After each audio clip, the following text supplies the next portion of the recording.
Hello everyone. तो first time मैं अपने पूरे दिन का व्लॉग शूट कर रही हूँ। सुबह की शुरुआत की मैंने कॉफ़ी के साथ, उसके बाद मैं धुलने लग जाती हूँ बर्तन। ढेर सारे बर्तन थे मेरे पास। उसके बाद मैं बनाती हूँ रोटियाँ, और आज मैंने खाने में बनाई थी हमारे घर की तुरई की सब्ज़ी, जो कि बहुत ही ज़्यादा अमेजिंग बनी थी। उसके बाद पापा को छोड़ा और उसके बाद मैं चिंपू को ले जा करके पहुँच जाती हूँ हॉस्पिटल।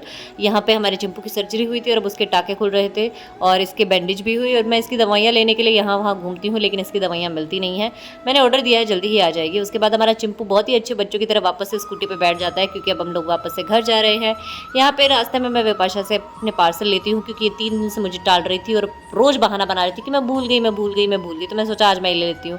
घर आते ही हमारे कालू साहब को, मतलब शंभू जी को, मैंने पिलाया पानी, क्योंकि ये बहुत देर से रीक रहे थे। और उसके बाद इतनी मेहनत के बाद मैं लगभग 1:30 बजे अपना लंच करती हूँ, जो कि बहुत ही ज़्यादा अमेजिंग था। फिर तैयार होकर इन्फ्लुएंसर्स की तरह मैं पहुँच जाती हूँ एक जगह पे, जहाँ पे मैंने ये परदेसिया वाली रील शूट की है, जो कि बिल्कुल भी अच्छी नहीं बनी। मतलब I am trying to be an influencer, लेकिन आप लोग इन्फ्लुएंसर्स की तरह फॉलो भी तो नहीं करते हो। और उसके बाद मैं वापस से घर आ जाती हूँ और काम वाली बाई की तरह घर का काम शुरू कर देती हूँ। फिर से इतने ही बर्तन हो जाते हैं। फिर मैं पहुँच जाती हूँ सब्ज़ी लेने।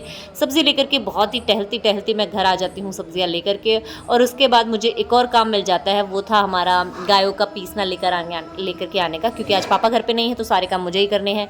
तो ये लेकर के आई। उसके बाद खाना बनाना शुरू कर देती हूँ। फिर मैंने चाट चढ़ाई, आई मीन टू से हमारे गाय भैंसों के लिए मैंने दलिया चढ़ाया। उसके बाद वापस से मेरे पास ढेर सारे बर्तन हो जाते हैं। फिर मैंने खाने में बनी गई पनीर की सब्जी और साथ में बना लिए हैं चावल। अभी मुझे ढेर सारा काम है, वापस से बर्तन साफ करने हैं, किचन साफ करनी है और कपड़े प्रेस